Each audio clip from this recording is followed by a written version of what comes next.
Hi guys.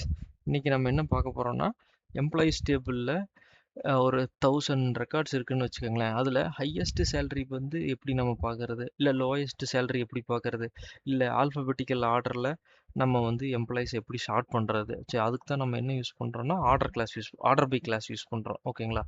So இப்போ நான் select star from employees போட்டிருக்கேன். இதில் இப்போது 5 ரெக்கார்டு இருக்குன்னு வச்சுக்கோங்க. ஸோ இதில் வந்து எப்படி நம்ம ஷார்ட் பண்ணுறது, சப்போஸ் வந்து நேம் வச்சு ஷார்ட் பண்ணுறதுனா எப்படி ஷார்ட் பண்ணுறது.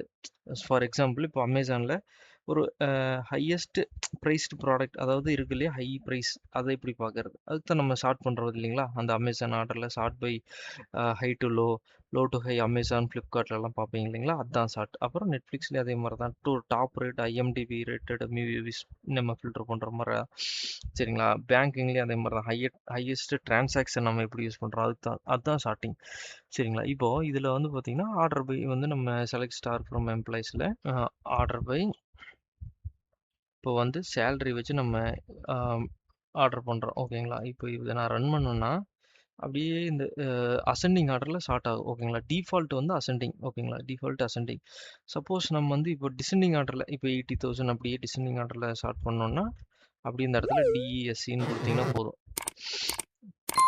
ஓகேங்களா? அப்படியே டிசெண்டிங் ஆர்டரில் ஸ்டார்ட் ஆகிடுச்சு. இதுவே வந்து நான் நேம் வச்சு ஸ்டார்ட் பண்ணோம் அப்படின்னா ஒன்றும் இல்லை. இந்த இடத்துல வந்து